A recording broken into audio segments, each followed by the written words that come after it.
Ahoj všichni a vítejte u dalšího videa. Dnes se společně podíváme na jedno zajímavé místo v Pardubickém kraji, které možná ještě neznáte.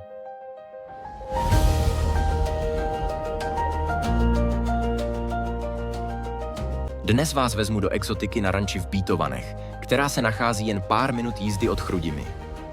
Hned po příjezdu vás potěší bezplatné parkování přímo u areálu, takže nemusíte řešit, kde nechat auto.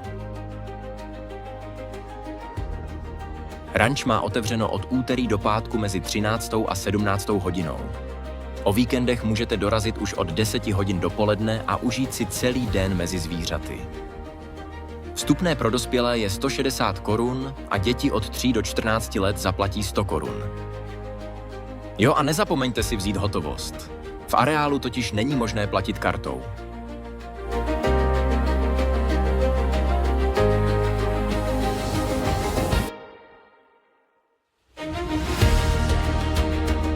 Součástí areálu je dětské hřiště, takže se zde zabaví i ti nejmenší návštěvníci.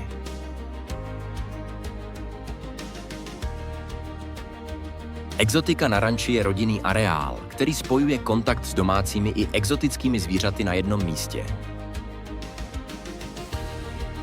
Na poměrně malé ploše zde můžete vidět desítky druhů zvířat z různých koutů světa, od klokanů a lemurů až po hady, šelmy a další zajímavé druhy. Celý areál projdete pohodovým tempem přibližně za 1 až 2 hodiny. Záleží samozřejmě na tom, jak dlouho se u jednotlivých zvířat zdržíte. Mezi nejoblíbenější obyvatele ranče patří surikaty. Tyto malé šelmy žijí ve skupinách a často je můžete zahlédnout, jak hlídkují ve vzpřímeném postoji.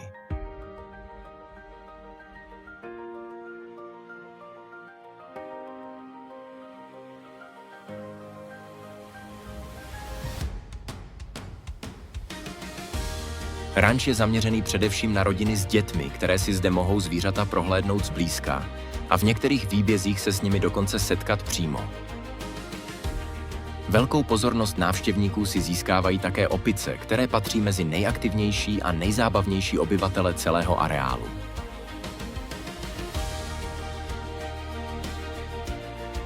Pokud vám během prohlídky vyhládne nebo dostanete chuť na něco dobrého, můžete využít místní občerstvení.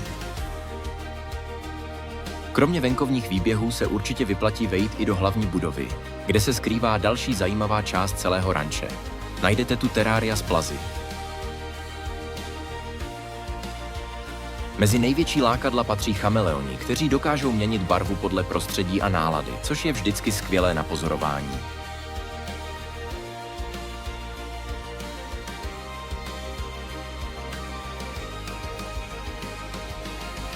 Jedna z nejoblíbenějších částí celého ranče je jednoznačně výběh s kozami, kde se děti i dospělí mohou dostat opravdu blízko ke zvířatům. Ve výbězích potkáte také lamy a alpaky, které si návštěvníci oblíbili pro jejich klidnou a přátelskou povahu. Díky svému zajímavému vzhledu patří mezi nejfotografovanější zvířata na celém ranči a často se stávají hvězdami rodinných fotek. Na ranči můžete vidět také oslíky, kteří bývají mnohem zvědavější, než si většina lidí myslí.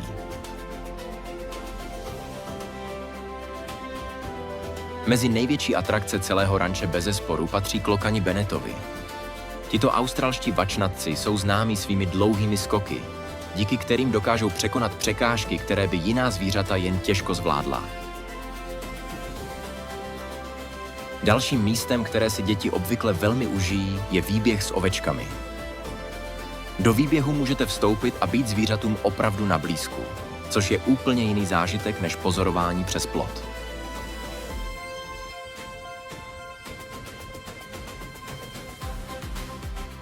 Velkou pozornost návštěvníků přitahuje také puma americká, jedna z největších kočkovitých šelem Severní Ameriky.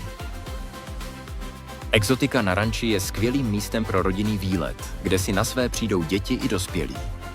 Pokud se vám video líbilo, nezapomeňte dát like, odběr a napište do komentářů, jaké zajímavé místo bychom měli navštívit příště.